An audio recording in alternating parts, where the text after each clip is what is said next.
ധീമഹി ചാനലിലേക്ക് സ്വാഗതം. ഇന്നത്തെ എപ്പിസോഡിൽ നമ്മൾ 174 175 നാമങ്ങളാണ്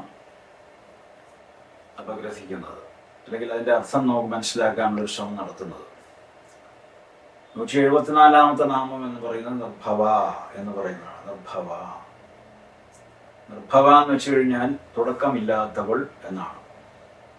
നിർഭവ, ഭവിക്കുക എന്ന് പറഞ്ഞാൽ തുടങ്ങുക, അവതരിക്കുക, ജന്മമെടുക്കുക എന്നൊക്കെ അർത്ഥമുണ്ട്. നിർഭവ, ഉൽപ്പത്തി ഇല്ലാത്തവൾ, ജനിച്ചിട്ടില്ല അല്ലെങ്കിൽ ഉൽപ്പത്തി ഇല്ല. She has no source of origin എന്നതാണ്. അത്യന്തവിഹീനയാണ് ദേവി എന്നർത്ഥം. ഉൽപ്പത്തിയും ഇല്ല, അവസാനവും ഇല്ല, അത്യന്തവിഹീനയാണ്.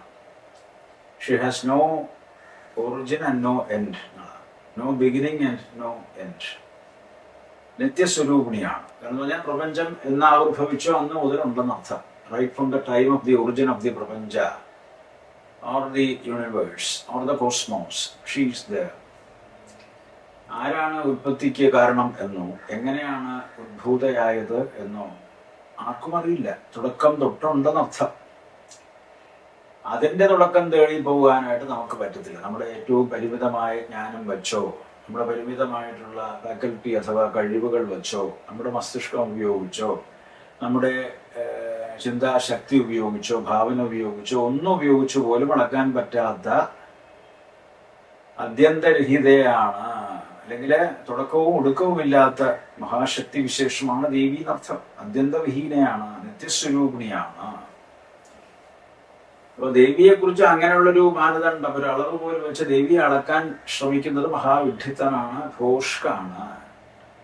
And no scientist in this world will be able to tell for sure how she originated, and she will not also be able to what you call devise any means with which they will be able to detect the origin of a great power like this.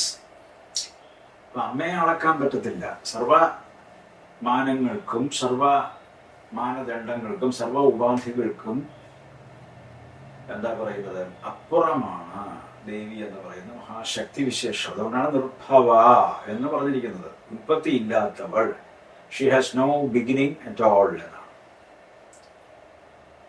അടുത്തത് എന്താണ് പറഞ്ഞിരിക്കുന്നത് 175ാമത്തെ നാമത്തിൽ? അപ്പൊ നമുക്ക് നിർഭവ എന്നുള്ളത് ഓം നിർഭവായേ നമഃ എന്ന് നമുക്ക് മന്ത്രരൂപത്തിൽ പറയാം. ഓം നിർഭവായേ നമഃ. ഇനി അടുത്തത് എന്താണ്? ഭവനാശിനി. 175ാമത്തെ നാമം ഭവനാശിനി. ഭവം എന്ന് വെച്ച് കഴിഞ്ഞാൽ ജനന മരണാദി രൂപമായിട്ടുള്ള സംസാരം എന്നാണ് അർത്ഥം. ഭവനാശിനി, പ്രപഞ്ച ദുഃഖങ്ങളെ ഇല്ലായ്മ ചെയ്യുന്നവൾ എന്നുള്ള അർത്ഥത്തിലാണ് അവിടെ ഉപയോഗിച്ചിരിക്കുന്നത്. നിർഭവ എന്ന് പറയുന്നത് നേരത്തെ പറഞ്ഞ നാമത്തിൽ എന്താണ്? പ്രപഞ്ച ദുഃഖങ്ങൾ ഏശാത്തവളാണ്.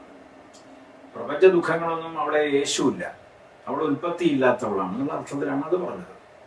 ഭവനാശിനി എന്ന് പറയുമ്പോൾ എന്ന് വെച്ച് കഴിഞ്ഞാൽ പ്രപഞ്ച ദുഃഖങ്ങളെ ഇല്ലായ്മ ചെയ്യുന്നവൾ എന്നുള്ള അർത്ഥം. She gets rid of all the എന്താ പറയുന്നത് സംസാര. ഭവാബ്ധി എന്നൊക്കെ പറയാറില്ലേ നമ്മള്?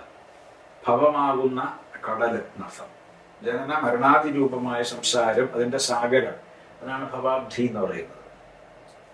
സംസാര ദുഃഖത്തെ നശിപ്പിക്കുന്നവൾ എന്ന അർത്ഥത്തിലാണ് ഭവനാശിനി എന്ന് പറഞ്ഞ ഒരു പദം ഇവിടെ ഉപയോഗിച്ചിരിക്കുന്നത്. ഈ ഭവം എന്നുള്ള ഭവനാശിനി എന്ന് പറയുന്നതിന് വേറൊരു ഉപനിഷത്ത് പ്രകാരം, ജാബാലോപനിഷത്ത് പ്രകാരം ഈ ഭവനാശിനി എന്ന് പറയുന്നത് ഒരു പുണ്യതീർത്ഥമാണ്. ആ പുണ്യതീർത്ഥത്തിൽ നമ്മൾ സ്നാനം ചെയ്യുന്ന കൊണ്ട് നമുക്ക് എന്ത് ചെയ്യുന്നു? പുനർജന്മം ഇല്ലാതെ വരുന്നു എന്നാണ്. ഭക്തന്മാരെ ഈ എന്താ പറയുന്നത്, ജാബാലോപനിഷത്ത് പ്രകാരം പറയുന്ന ഭവനാശിനി, അതിൽ പറയുന്ന ഭവനാശിനി എന്ന് പറയുന്ന പുണ്യതീർത്ഥത്തില് സ്നാനം ചെയ്തു കഴിഞ്ഞാൽ they take an ablution in the എന്താ പറയുന്നത് ഭവനാശിനി എന്ന് പറയുന്ന പുണ്യതീർത്ഥം. വളരെ സേക്രഡ് ആയിട്ടുള്ള ഒരു തീർത്ഥമാണ്. അവിടെ കുളിച്ചു കഴിഞ്ഞാൽ പിന്നെ അവർക്ക് വീണ്ടും ജന്മമില്ല എന്നാണ് പറഞ്ഞിരിക്കുന്നത്. ഭവനാശിനി എന്ന് പറഞ്ഞാൽ